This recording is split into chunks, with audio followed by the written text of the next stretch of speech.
Welcome to the CereCore podcast, where we focus on the intersection of healthcare and IT. From practical conversations to strategic thought leadership, let's unpack the decisions, challenges, and journey of those whose purpose it is to deliver technology that improves healthcare in their communities. Today, we're pleased to welcome to the CereCore podcast Ajai Sehgal, the Chief Data and Analytics Officer at Mayo Clinic. Ajai is Mayo Clinic's first Chief Data and Analytics Officer, joining them in December of 2020. He oversees data and analytics across the Mayo Clinic, product teams for software and artificial intelligence, machine learning, data governance, and literacy programs. He has also established Mayo Clinic's software as a medical device quality management system and regulatory controls. Ajai, welcome to the CereCore podcast. It's a pleasure to be here, Phil. Oh, wonderful. Well, we always like to get started with a little bit of background, and I left quite a bit of your background out of that introduction. So if you wouldn't mind, tell us a little bit about your work and life before joining Mayo Clinic. Well, I started off my career at a very young age, joining the Canadian Armed Forces when I was 16 years old. I went to the Canadian equivalent of West Point, the Royal Military College, the French version, which was Collège Militaire Royal. And after graduation, had a fairly lengthy career, probably my longest career stint to date with the military. And I loved it. I loved every minute of it. The last 5 years was with imagery intelligence based in Ottawa. And imagery has been a passion of mine for quite some time. Digital imagery. I'm very heavily into astronomy and digital imagery. So as a result of my master's thesis, which the military paid for, I did my first startup. And it was obviously in an area that my professor at the time said, if you're going to do a master's thesis, do it on something you're really passionate about, because you're going to spend a ton of time on it. That's right. And so it was on cleaning up the Hubble Space Telescope images, because back then it had been launched into space with an aberrated mirror, and they put the call out to universities, hey, can we make useful science out of this data? That's right. And that's where Hidden Image was born from. And my partner, Doug George, and I he did the user experience. I did all of the back-end technology. And we sold it. And it was our first startup. And we used to sell it for $1,000 a pop with a dongle on the back, and made enough money to stay in toys. So it was fantastic. And it gave me my first real taste of the commercial world outside the military. Well, that's how I ended up getting into Microsoft. My software got the attention of a couple of folks at Microsoft who were amateur astronomers. One was Paul Allen, and the other was Nathan Mervold. And when Microsoft opened an imaging division, I got an invitation to apply. And that's how my non-military career started. Wow. No, that's fantastic. And certainly, for those of us who have been around a little bit, we do remember the Hubble fiasco when it got up there and they went, whoops, everything's fuzzy. Yep. So, I'm interested, I'm sure others are too, just what was your transition like in working in the commercial technology companies and then moving over into healthcare technology? I can only imagine that there's a number of lessons that can be learned from industries outside of healthcare. Yeah, it was I don't hesitate to say it was a little bit of a culture shock, because the way healthcare operates is fundamentally different than a technology company, especially when you're going into a not-for-profit healthcare facility of the scale that Mayo Clinic is. But there's a lot of stuff that's the same. And, we're not for profit, not for revenue. You still have to optimize resources. So there's a lot that's the same. But one of the key things in healthcare is the focus of everything is the patient. And this is particularly true of Mayo Clinic, where our motto is the needs of the patient come first. And that goes all the way back to the founding fathers of Mayo Clinic, the Mayo brothers. And every employee at Mayo Clinic takes that into the core of their being. And so regardless of the complexities around healthcare, as long as people keep that first in mind, you always end up doing the right thing. And very few commercial companies have that same type of guiding principle. That is very, very true. That is very true. And it's for those of us that have been in other industries in the past and then come here, I think it's certainly that mission-driven aspect to the role. It really just makes what we do meaningful on a day in and day out basis, more so than just trying to, do something a little bit faster through a typical supply chain. Healthcare also has a series of complications, right? You're dealing with data that is highly protected by HIPAA. Yes. You are dealing with data that has nuances in it. So partnership within the institution is absolutely critical to getting things done, and getting buy-in from physicians and researchers is critical to getting things done. So things might move just a little bit more slowly in healthcare, but that deliberate pace is necessary to ensure that we do the right thing. Indeed. Well, and you've touched on data, and during your tenure at Mayo, you've seen data and analytics, really explode as generative AI has really become the buzzword, common phrase now, and it's evolving very, very quickly. If you wouldn't mind, just tell us a little bit more about your approach, to leading through that change, and maybe some examples of some of the work that you're doing there at Mayo. So when we started the Center for Digital Health roughly 4 years ago, I was one of the first employees hired into the Center for Digital Health. We had a mission that started off with getting Mayo Clinic's data in shape. And by getting Mayo Clinic's data in shape, I mean applying good governance, de-siloing the data, making it accessible in a centralized location. Mayo Clinic had already done a deal with Google to develop Mayo Clinic Cloud, which is a private instance of GCP. Right. So it gave us a place to put the data. Now we had to put it there using the principles of very, very good data management and governance. We needed to build the literacy programs. Mayo Clinic data comes from all over the institution, and you cannot have a central organization to manage it. So we had to build a stewardship organization so that the individual creators of the data could steward that data. So this is all done before the explosion of generative AI, and part of the reason we were doing it was there was a tremendous amount of research at Mayo Clinic on predictive AI, and one of the recurring themes was, how do I get to the data? Where's the data? How do I get enough data to train my algorithms? Our physician researchers had great ideas, but they couldn't get to the data. Yeah. So by building that accessible data stack, it's more than just a data lake or a data warehouse. It's an interconnected system of resources that allow people to easily access validated data with the full context.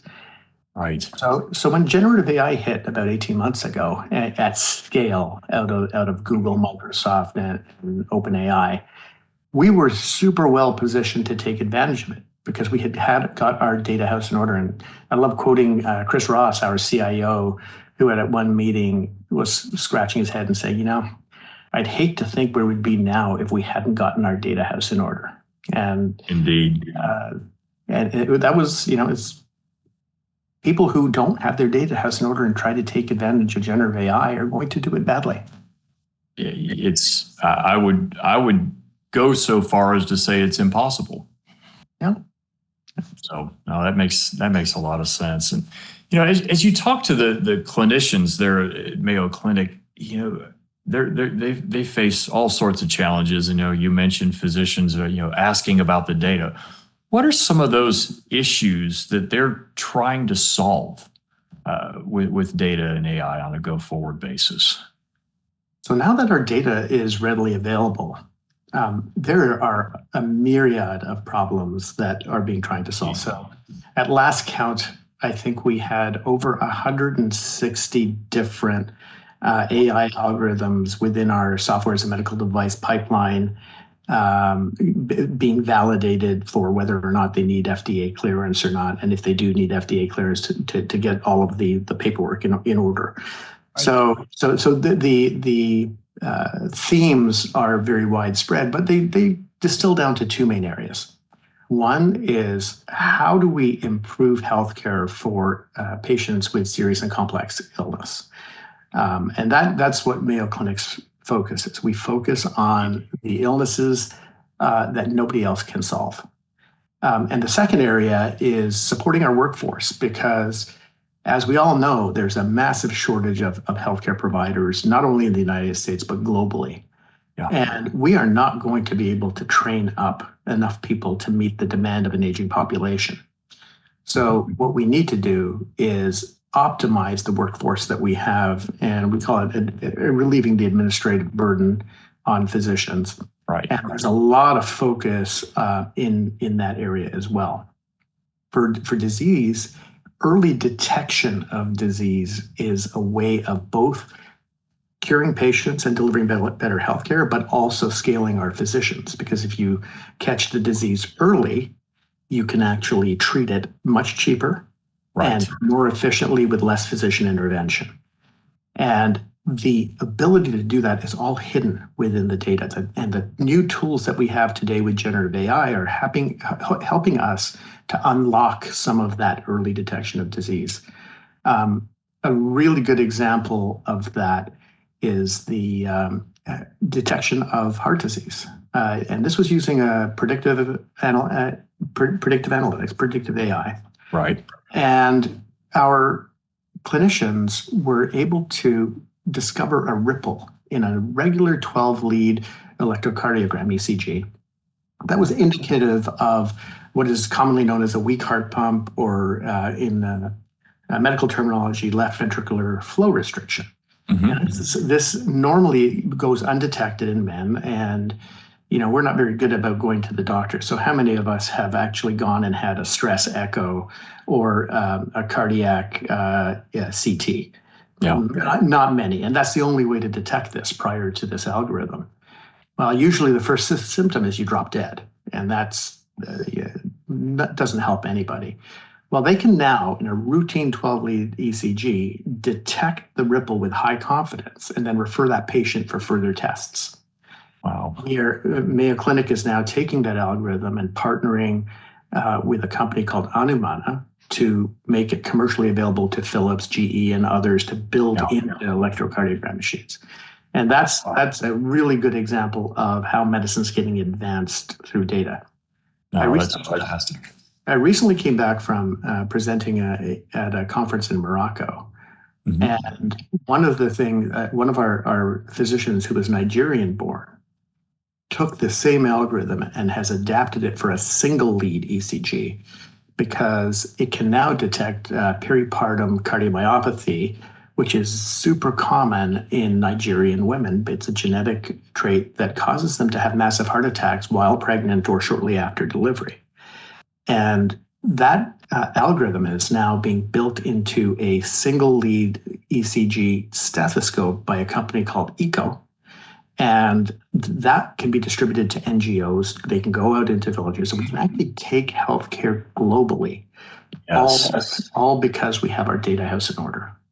That's incredible. And it's just amazing to see what is, and I think it's really just the tip of the iceberg, right? Of Absolutely. What is possible as we really start, getting the house in order data-wise, and then beginning to apply this. And, certainly when you think about how do we make this all happen, we've got to lean on the clinicians, right? In that expertise. I mean, it's like one of the core tenets of healthcare technology, and one of the ways in which we differ a lot of times from, technology organizations outside of healthcare. So, tell me a little bit about your philosophy and how you incorporate, clinicians into the whole role of data analytics, AI there at Mayo Clinic. So, Mayo Clinic is possibly unique. Well, it's unique in my experience in how the relationship between administration and the practice operate. Every administrator at Mayo Clinic has a dyad partner who is a clinician.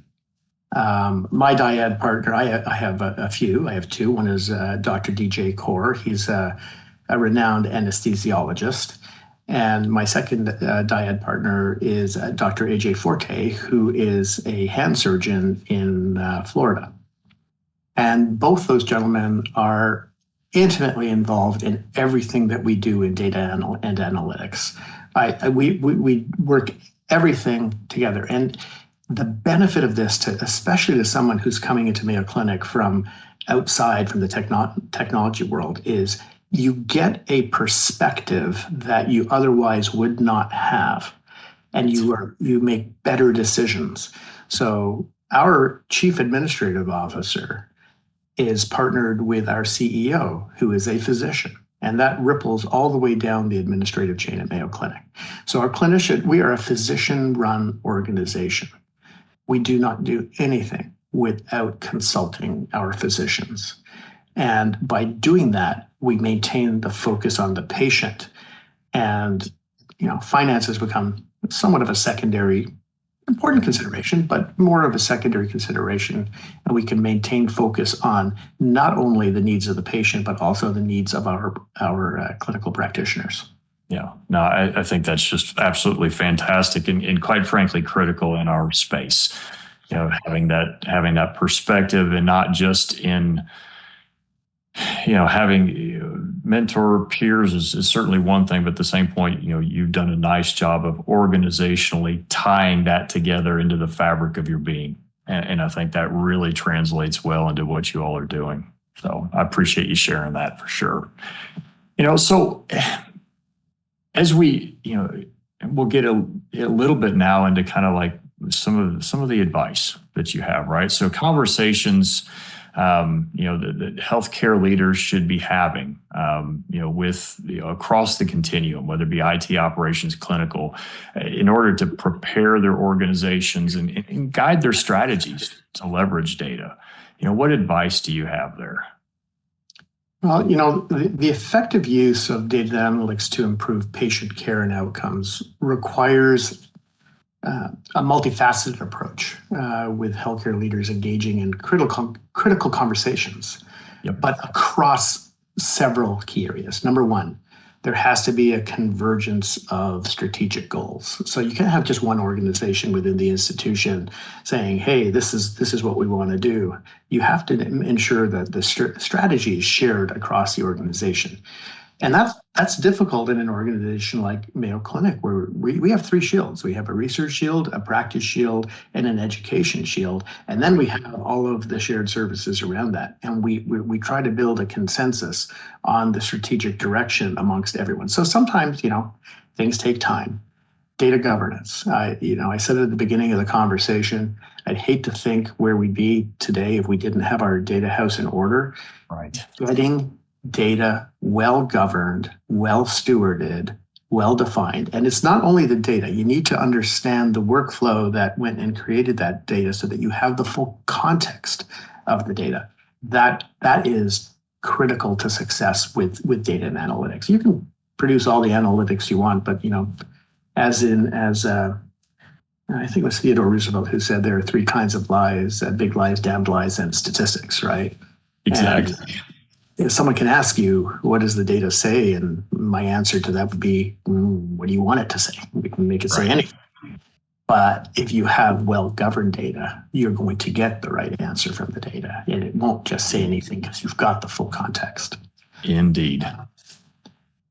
So, that's, there are other areas, data literacy mindsets are really, really important. And I think so. One of the benefits of generative AI is that people now universally have a bias for good data governance. Right. We don't have to sell the story anymore. The story was sold for us because, and part of the fact that generative AI can hallucinate from time to time and produce bad data really illustrates the point of what bad data can do.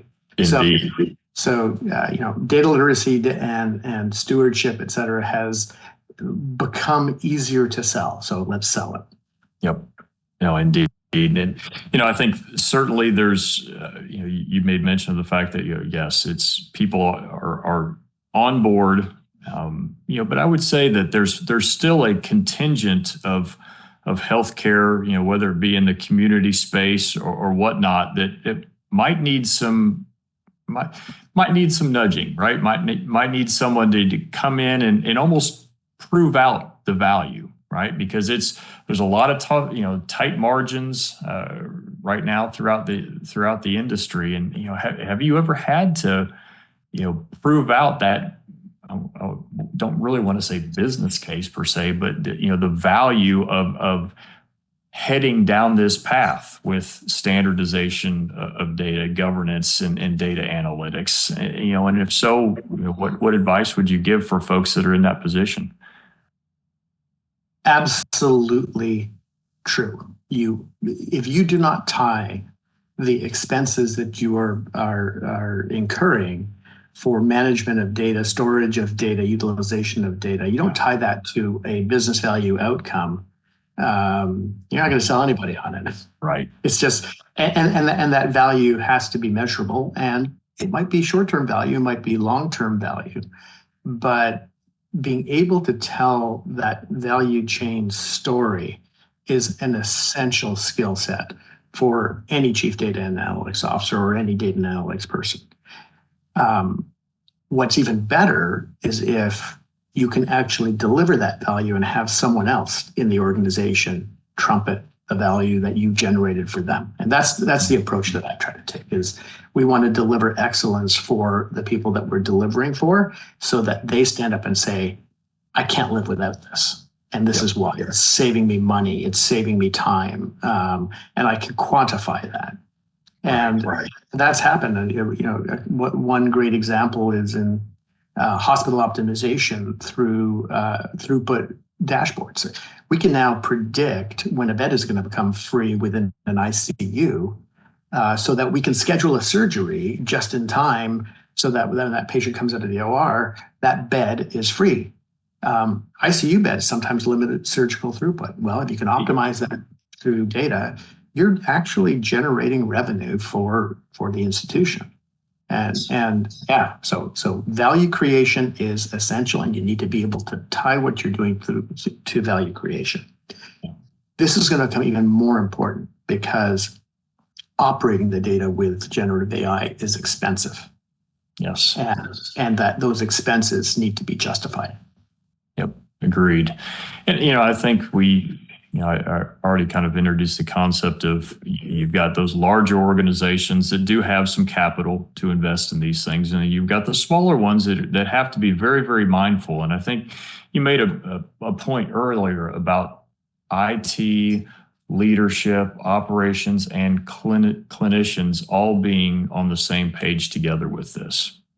And I think as they move forward, particularly for those organizations that might be smaller, community hospitals, et cetera, what process should they potentially walk through to identify, all right, what should we be focused on, right? We're not going to, maybe at the community level where you've got 50 beds in a hospital, they're probably not looking and thinking, Gen AI today, because it's almost seems out of reach. Where should they start, and what should that process look like? Well, from my perspective, the principles that applied to startups also apply to small community hospitals. So if you want to take advantage of data analytics, start small, fail fast, and scale gradually as you learn. That should be the very first tenet. Prioritize data security and privacy up front. Because it is less expensive to prioritize it up front. Make sure your information security perimeter is sound, especially in today's world where foreign national actors are attacking hospitals on a daily basis. Indeed. Invest in the engagement with healthcare professionals and physicians. Do not leave clinicians out of the loop. It's not every hospital that has a physician-run organization like Mayo Clinic. Right. Many are administrative run for-profit organizations, but make sure physicians are engaged from the get-go, because that's how you're going to generate value. And then prioritize value-based care. Everybody struggles with economic constraints, particularly smaller health systems. Sure. But data and analytics can play a very, very critical role in early detection of disease, in optimizing the dollar spent within the hospital. Make sure that you govern your data well so that you're able to do that. And this landscape changes by the day, not even by the week. So stay informed. Yes, it does. Engage external professionals if you do not have the capability internally. Right. You need to stay informed. That's yep. Now, sound advice for sure. Well, we always like to wrap up the podcast, Ajai, with just a call for any final words of wisdom that we didn't happen to get to in the conversation. Well, healthcare evolves continuously. And today's world, it's evolving so rapidly, it spins your head. And one of the things that people aren't very good at is embracing change. I think embracing the change is something that you need to do in today's world if you're going to stay relevant. Yeah. Embrace the change, but always prioritize a patient-centric approach. Patients come first, especially when you're making decisions, investment decisions. If you put the patient first, you will end up doing the right thing from an ethical perspective. Invest in people.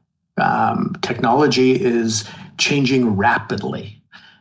You need to invest in your people to keep them up to date, so that they understand how to make best use of the tools. Stay curious and committed to lifelong learning, because the technology landscape is changing by the day. A year ago, there were very few experts in generative AI, and now there's a whole plethora of experts in generative AI. And I guess probably the most important thing is remember why you're here. 4 years ago, I almost retired for good, and Mayo Clinic gave me a reason to never retire. Yeah. Our history of 150 years of data and innovation, and the ability to do something special for humanity, leveraging stuff that I had learned for many years, was way too compelling to ignore. And so remember why you're here. That's fantastic. Well, Ajai, thank you so much for taking the time today to be on the podcast, to share a little bit of your background, a little bit of your story, a lot of exciting information about what you're doing there at Mayo. And hey, we look forward to continuing to hear from you and hear what you and the Mayo Clinic are doing in the industry and ultimately for patient care. So thank you very much. Thank you, Phil, for having me. Appreciate it. Welcome. Thanks for listening to the CereCore podcast. We hope you enjoyed this conversation. Follow us on your favorite podcast platform for more episodes. Connect with us on LinkedIn. Visit our U.S. website at CereCore.net. And for those abroad, visit CereCoreInternational.net. Learn more about our services and find resources. At CereCore, we are healthcare operators at heart and know the difference that the right IT partner can make in delivering quality patient care 24/7. Let's help make IT better. Here's to the journey.